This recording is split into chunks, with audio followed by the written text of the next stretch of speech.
Hola a todos, soy Andreina Vera y a continuación les traigo un interesante tema denominado soberbia, orgullo y arrogancia, la perdición en los negocios, tratado en 2020 por el autor Milko González López. El desarrollo organizacional es un enfoque sistemático y planificado que busca mejorar la eficacia y el rendimiento de las organizaciones mediante cambios en su cultura, estructura y procesos. Este concepto se ha desarrollado a lo largo de varias décadas, comenzando en la década del 60 y 70, cuando académicos y profesionales comenzaron a explorar cómo el comportamiento humano influye en el funcionamiento organizacional. Kurt Lewin, un pionero de este campo, introdujo la idea de investigación-acción que implica la colaboración con los empleados para identificar problemas y diseñar soluciones efectivas. Milko González López, profesor del Centro de Gerencia y Liderazgo del IESA, nos presenta en su artículo cómo la soberbia, uno de los pecados capitales, impacta negativamente tanto a individuos como a las empresas. Este fenómeno se caracteriza por la arrogancia y el exceso de confianza, lo que puede llevar a decisiones desastrosas y a la pérdida de reputación y ganancias. La soberbia se asocia con características como el orgullo, la altanería y el narcisismo, que pueden resultar en consecuencias catastróficas, y González López menciona que la crisis financiera de 2008 es un ejemplo notable donde la soberbia de líderes empresariales contribuyó al colapso de instituciones financieras. Por mi parte, recuerdo de esa crisis, como viviendo en España, se me presentó la posibilidad de comprar un departamento, pero el precio de venta era superior al precio real del inmueble. En mi caso, mi esposo y yo decidimos no comprar, pero algunos conocidos nuestros decidieron hacerlo. Poco tiempo después, cuando estalló la burbuja inmobiliaria, muchos de los que habían comprado en esas condiciones se encontraron con una deuda superior al valor real del inmueble, por lo que optaron por no honrar sus deudas, perdiendo el apartamento y también causando pérdidas en los bancos, lo que ocasionó la quiebra de los mismos y la necesidad de intervención de los gobiernos. Este tipo de arrogancia nos explica Milko González, que lleva a los ejecutivos a sobreestimar sus habilidades y a ignorar críticas constructivas, lo que resulta en decisiones gerenciales erróneas, especialmente en las adquisiciones. El doctor González López identifica varias causas que fomentan la soberbia, en las que se incluyen los rasgos de la personalidad, donde los individuos tienen necesidad de ser admirados. Otra causa estaría impulsada por lo que el autor identifica como sesgos cognitivos, como el sesgo de confirmación, donde se busca información que respalde las propias creencias. También en estas causas se incluyen los contextos organizacionales donde se promueve el orgullo excesivo entre sus empleados.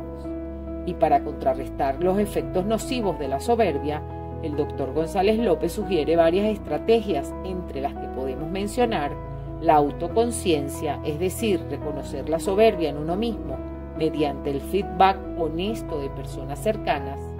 Otra estrategia es la flexibilidad y apertura, propiciando un ambiente que valore la crítica y se esté dispuesto al cambio de opinión. Por último, la reducción del poder discrecional, es decir, la toma de decisiones unidireccionales, incluyendo directores externos en las juntas directivas que ofrezcan perspectivas críticas sobre las decisiones gerenciales. El análisis del doctor Milko González sobre la soberbia en el contexto empresarial presenta una visión sobre cómo este rasgo puede llevar a la ruina tanto personal como organizacional.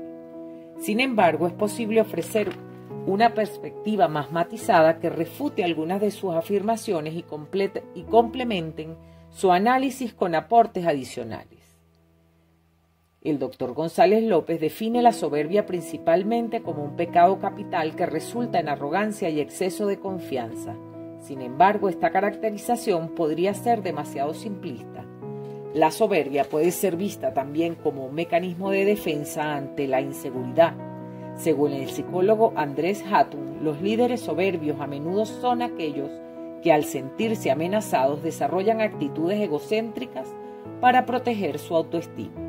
Esto sugiere que la soberbia no siempre es una elección consciente, sino que puede surgir de contextos de presión y competencia. El autor también menciona que el exceso de confianza puede ser disfuncional y llevar a decisiones erróneas. Sin embargo, en entornos empresariales un cierto nivel de confianza es necesario para la innovación y el riesgo calculado. La expresión "la paradoja del exceso de confianza" implica que aunque muchas iniciativas fracasan, la confianza puede impulsar a los líderes a tomar decisiones audaces que, si se ejecutan correctamente, pueden resultar en grandes éxitos. Por lo tanto, es crucial distinguir entre un exceso de confianza destructivo y una confianza saludable que fomente el crecimiento. González López utiliza ejemplos como la caída de las instituciones financieras para ilustrar los efectos negativos de la soberbia. Sin embargo, es importante considerar que no todos los fracasos empresariales pueden atribuirse exclusivamente a la soberbia. La crisis financiera 2008 también fue resultado de múltiples factores, incluyendo fallos regulatorios y prácticas financieras irresponsables que no necesariamente estaban relacionadas con la arrogancia individual. Esto indica que un enfoque único en la soberbia podría desviar la atención de otros factores críticos en el análisis del fracaso empresarial. El autor propone estrategias para mitigar la soberbia, como fomentar un ambiente crítico en las juntas directivas. Sin embargo, esto podría no ser suficiente si no se aborda la cultura organizacional más amplia, que permite o fomenta comportamientos soberbios, un clima laboral que valore la humildad y el aprendizaje continuo es esencial para contrarrestar la soberbia.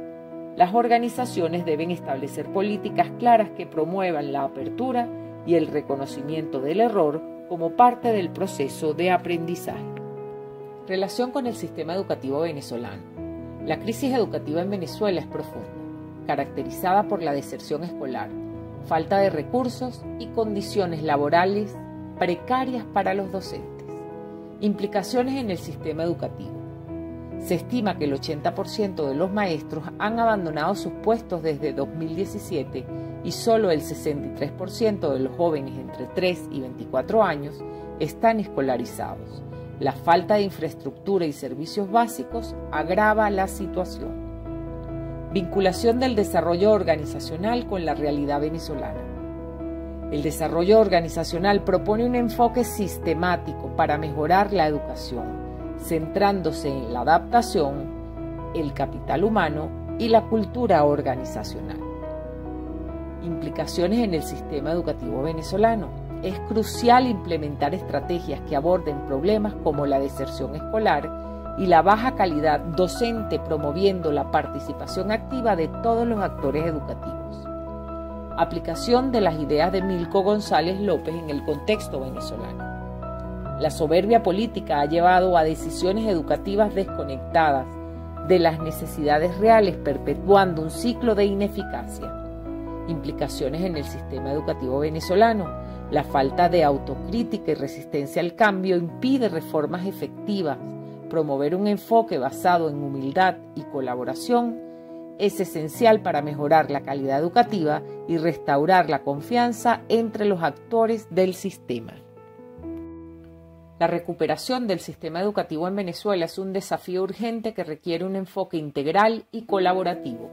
Algunas de las propuestas para esta recuperación podrían ser: despolitización de la educación, fomentar un acuerdo entre partidos políticos para que las políticas educativas no sean influenciadas por intereses partidistas, permitir que los centros educativos desarrollen sus proyectos de manera flexible, adaptándose a sus necesidades.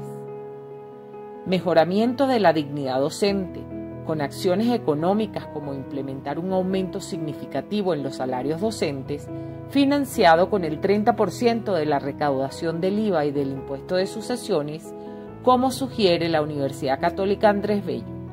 Establecer programas que incluyan seguros de salud y subsidios para transporte, acciones profesionales como la creación de un programa nacional de formación continua para docentes e implementar un sistema de premios para docentes destacados. Mejoras de la planta física escolar como la rehabilitación y construcción de escuelas, dotación de servicios básicos, asegurando acceso al agua potable, electricidad e Internet. Del mismo modo, asegurar servicios como apoyo psicológico tanto a estudiantes y sus familias como a los docentes.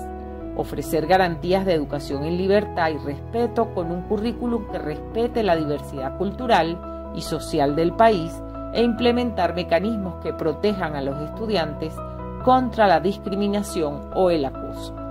Establecer alianzas estratégicas tanto con universidades para formar más de 250.000 nuevos educadores, como con la empresa privada fomentando la inversión privada en proyectos educativos mediante incentivos fiscales.